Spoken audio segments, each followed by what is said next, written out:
이스라엘이라는 곳에 엘가나라는 아저씨가 살고 있었어. 이 아저씨네 집에는 아주 큰 특징이 하나 있었는데 아내가 무려 2명이었단다. 한 명은 한나, 그리고 또 한 명은 분인나라는 분이었지. 혹, 아내가 2명이요? yen장에는 그렇게 가족이 많은 집도 있었나 봐요. 그럼 막 맨날 왁자지껄이고 재밌었겠네요. 허허, 그랬으면 참 좋았겠지만 꼭 그렇지만도 않았어. 이 두 사람에게는 아주 큰 차이가 있었거든. 그 분인나 아주머니한테는 아이들이 아주 많았단다. 집안의 아이들 웃음소리가 끊이지 않았지. 그런데 한나 아주머니한테는 안타깝게도 아이가 단 한 명도 없었어. 아, 진짜요? 어떡해. 주변에 막 다른 아이들 뛰어노는 거 보면 한나 아주머니 진짜 속상했겠다. 매년마다 짐을 바리바리 꾸려서 실로라는 곳으로 훌쩍 여행을 떠났단다. 하나님께 제사, 그러니까 지금으로 치면 예배를 드리러 올라가는 거였어. 아하, 예배드리러 다 같이 여행을 간 거구나. 그래도 가족 여행이니까 좀 신나고 즐겁지 않았을까요? 허허, 겉보기에는 참 화려하고 시끌벅적했지. 아, 참고로 그때 실로에는 성전이 있었는데 거기서 엘리 제사장 그리고 홈네와 비느하스라는 두 아들이 일하고 있었단다. 할아버지 잠깐만요. 제사장이요? 제사장이 대체 뭐 하는 사람이에요?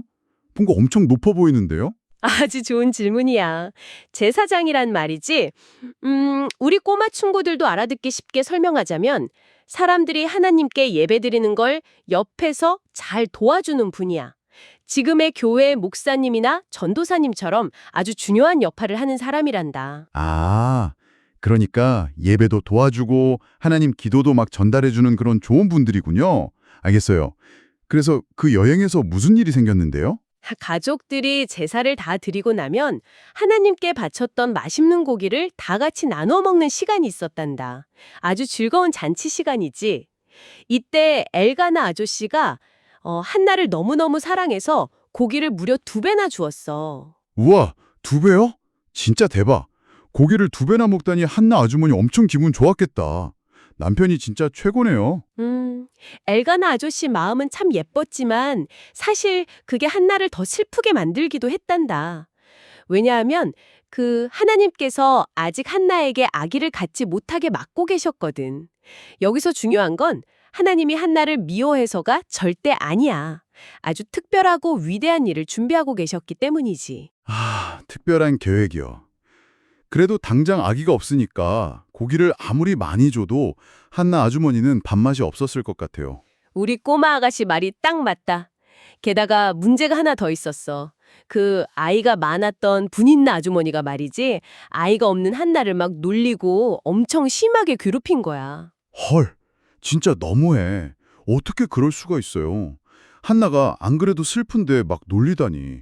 얄미워요. 한나가 얼마나 슬펐을까요? 저 같아도 막 화나서 펑펑 울었을 것 같아요. 아유, 그러니까 말이다. 한나는 너무 속상하고 억울해서 그 맛있는 고기를 한 입도 안 먹고 그냥 엉엉 울기만 했어. 그 잔치집에서 혼자 얼마나 외로웠겠니? 그랬더니 남편 엘가나가 다가와서 달래준다고 한 말이 있어. 남편이 뭐라고 하면서 위로해줬는데요. 좀 멋있는 말 해줬나요? 어흠, 내가 한번 흉내를 내볼게. 여보, 왜 그렇게 울기만 하오? 왜 목지를 안 쏘? 당신을 이렇게 끔찍이 사랑하는 내가 곁에 있는데 10명의 아들보다 내가 더 낫지 않소? 허허, 이렇게 말이야. 에, 아, 남편이 진짜 착하고 한나를 사랑하는 건 알겠는데요. 할아버지, 그거 진짜 위로 맞아요? 한나 아주머니 마음은 하나도 모르는 것 같아요. 진짜 답답해 죽겠네. 허허, 우리 손녀가 아주 핵심을 정확히 찔렀다. 엘가나는 참 좋은 남편이었지만 한나의 그 깊고 깊은 슬픔을 온전히 이해하지는 못했던 거야. 그래서 한나는 이 슬픔은 사람의 말로는 위로받을 수 없구나 하고 깨달았어. 그래서요? 한나 아주머니 그냥 집에 갔어요? 아니, 한나는 사람들이 다 먹고 마시며 떠드는 그 왁자지껄어한 자리를 조용히 빠져나와서 훌쩍 일어나 성전으로 향했어. 그리고 성전문 옆에 앉아있던 엘리 제사장 근처에서 펑펑 눈물을 흘리며 하나님께 간절히 기도를 시작했단다. 와, 하나님한테 직접 마음을 말하러 간 거군요. 어떤 기도를 했어요? 아주 놀랍고 귀한 약속을 하나 했지. 만군의 하나님, 저를 불쌍히 여기셔서 아들을 하나 주신다면 제가 그 아이의 평생을 하나님께 바치겠습니다. 그리고 그 아이의 머리에 절대 칼을 대지 않겠습니다. 하고 말이야. 머리에 칼을 대지 않는다고요? 예? 그게 무슨 뜻이에요? 평생 머리카락을 안 자르고 막 길게 기른다는 뜻인가요? 맞아. 허허, 옛날 이스라엘에서는 그걸 나시린이라고 불렀는데 이 아이는 세상의 다른 평범한 일 대신 온전히 하나님을 위해서만 일하는 거룩하고 특별한 사람으로 키우겠다는 아주 소중하고 엄청난 다짐을 뜻한단다. 와, 그냥 예쁜 아기를 달라고 떼쓴 게 아니었네요. 다시 하나님께 드리겠다고 약속하다니 한나 아주머니 진짜 짱이다. 그렇지. 자기의 가장 큰 슬픔을 가지고 세상을 바꿀 거대한 약속을 한 거야. 그런데 이렇게 멋지게 기도하는 순간에 아주 어이없는 오해가 하나 생겨버려. 왜요? 기도하는데 무슨 일이 생겼어요? 한나가 너무 간절하고 슬퍼서 소리도 못 내고 입술만 달싹거리면서 속으로 깊이 기도를 하고 있었거든. 그런데 저기 앉아있던 엘리 제사장이 그걸 빤히 보더니 그만 한나가 술에 잔뜩 취해서 주정을 부리는 걸로 착각을 한 거야. 어머, 세상에.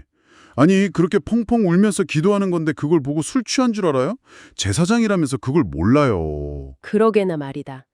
당시 성전 주변에 막 술 먹고 돌아다니는 사람들이 꽤 있어서 엘리 제사장이 지레짐작을 해버린 거지. 대뜸 한나한테 언제까지 취해 있을 거요? 당장 포도주를 끊으시오. 하고 벼락같이 화를 냈어. 아이고, 억울해. 저 같으면 진짜 막 눈물 닦으면서 화냈을 것 같아요. 아니거든요. 저 지금 기도하는 거거든요. 하면서요. 왜 애꿎은 사람한테 화를 내고 그래요? 보통 사람이라면 그랬겠지. 그런데 우리 한나 아주머니는 참 차분하고 단단했어. 전혀 화내지 않고 아주 정중하게 이렇게 대답했지. 네, 주여, 아닙니다. 저는 포도주에 취한 것이 아니라 마음이 너무 슬픈 여자입니다. 그저 억울함과 슬픔이 너무 많아 하나님 앞에 제 마음을 물 쏟듯이 쏟아놓았을 뿐입니다. 라고 말이야. 우와, 진짜 멋있다. 그 말을 듣고 제사장 할아버지도 엄청 머쓱하고 미안했겠네요. 그렇지, 찔끔했을 거야. 그래서 엘리 제사장이 얼른 한나를 축복해줘. 평안히 가시오. 이스라엘의 하나님께서 당신이 기도한 것을 허락해 주시기를 원하오. 이렇게 말이야. 이 말을 들은 한나는 그 즉시 어떻게 했을까? 얼른 분인나 아주머니한테 달려가서 메롱, 나도 애기 생질 거다 하고 자랑했어요. 아니야.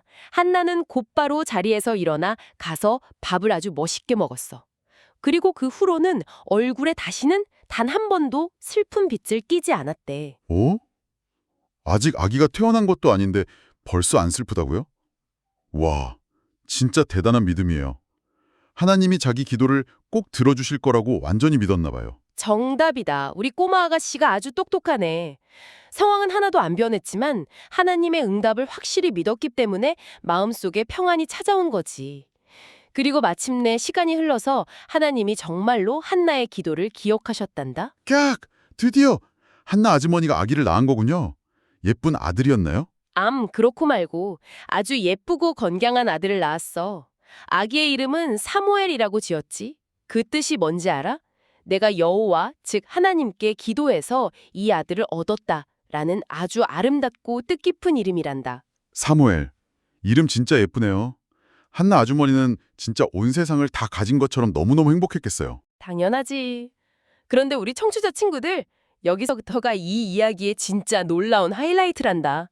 보통 사람 같으면 아기가 태어났으니 분인나 앞에서 큰 소리도 치고 평생 이 아기만 끌어안고 살았을 텐데 말이지. 시간이 좀 지나고 남편 엘가나가 다시 실로로 제사를 드리러 가려고 했어. 아, 매년 가는 그 여행이요. 이번엔 한나 아주머니도 예쁜 아기 사무엘 안고 당당하게 갔겠네요. 허허, 땡! 틀렸어. 한나는 남편에게 이렇게 말했단다. 여보, 아이가 젖을 다 뗄 때까지는 저는 올라가지 않겠습니다. 아이가 젖을 떼면 그때 아이를 데려가서 평생 하나님 앞에, 그니까 성전에 머물게 할 것입니다. 아, 맞다. 아기 주시면 하나님께 다시 드린다고 약속했었죠. 헉, 근데 막상 이렇게 눈앞에 꼬물꼬물 예쁜 아기가 있는데 진짜 보내야 해요? 너무 슬플 것 같은데? 그렇지. 옛날에는 젖을 떼려면 보통 3살 정도까지는 키웠거든? 그 3년 동안 매일매일 아기를 안아주면서 이 아기를 하나님께 보내야 한다는 걸 생각하면 얼마나 마음이 애틋했겠니. 엘가나 아자지도 한나의 그 귀한 결정을 묵묵히 존중해 주었어. 와, 진짜 떨렸겠다. 그래서 3살이 되고 나서는요, 진짜 데려갔어요? 그럼 사무엘이 젖을 뗄 만큼 건강하게 쑥쑥 자라자 한나는 미련 없이 짐을 꾸렸단다. 이때 하나님께 드릴 예물도 아주 엄청나게 많이 챙겼어. 예물을요? 얼마나 많이요? 좀 좋은 과일 같은 거 챙겼나요? 과일 정도가 아니지. 수소 3마리, 밀가루 1에바, 포도주 1가죽부대. 정말 어마어마한 양을 준비했단다.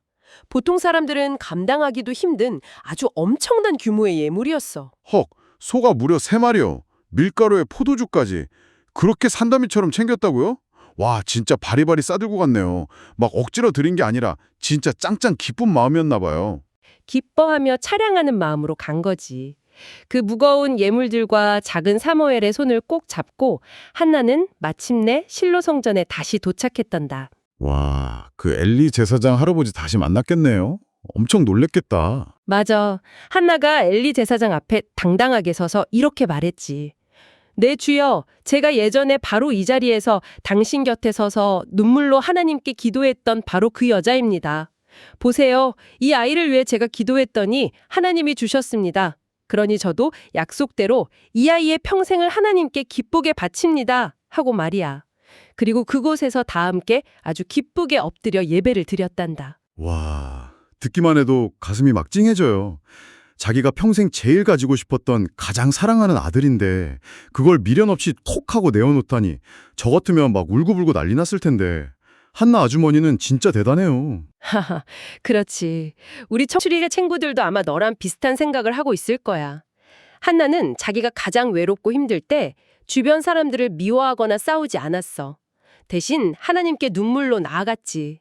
그리고 응답을 받은 뒤에는 자신의 가장 소중한 것을 기꺼이 내어주는 그 약속을 끝까지 지켰단다. 정말 아름답고 대단한 믿음이지 않니? 맞아요. 진짜 본받고 싶어요. 저도 한나 아주머니처럼 예쁘고 단단한 마음을 가지고 싶어요. 그래. 자, 우리 청취자 친구들, 그리고 너희들도 방송을 들으면서 한번 깊이 생각해 보렴. 만약 너희들이 한나처럼 평생을 간절히 바라던 가장 소중한 무언가를 마침내 얻게 되었다고 상상해 보자. 너희는 그걸 나 혼자만 꽉 움켜쥐고 있을까? 아니면 한나처럼 기꺼이 다른 사람을 위해 혹은 더 큰 뜻을 위해 나눌 수 있는 용기가 있을까? 곰곰이 생각해보니까 진짜 엄청 어려운 일 같긴 해요. 그래도 저도 한나 아주머니처럼 하나님이랑 한 약속 꼭꼭 잘 지키고 제가 가진 거 기쁘게 나눌 수 있는 멋진 어린이가 될래요. 우리 청취자 친구들도 분명히 저랑 똑같이 생각할 거예요. 그죠? 하하, 우리 예쁜 손녀의 씩씩한 다짐을 들으니 이 할아버지 마음이 아주 뿌듯하구나. 우리 친구들이 그렇게 넉넉하고 예쁜 마음으로 자라난다면 이 세상이 얼마나 환하고 멋져지겠니? 헤헤, 맞아요. 오늘도 이야기 너무너무 재밌었어요, 할아버지. 다음에도 꼭 재밌는 이야기 해주셔야 돼요. 약속하마. 그래, 오늘 우리들의 즐거운 이야기 시간은 아쉽지만 여기까지란다. 다음 시간에도 이 할아버지가 우리 친구들이 깜짝 놀랄 만큼 재미있고 신기한 이야기 보따리를 가득 메고 다시 찾아올게. 다들 건강하게 잘 지내렴. 안녕. 네, 청취자 친구들도 안녕. 다음에 또 만나요.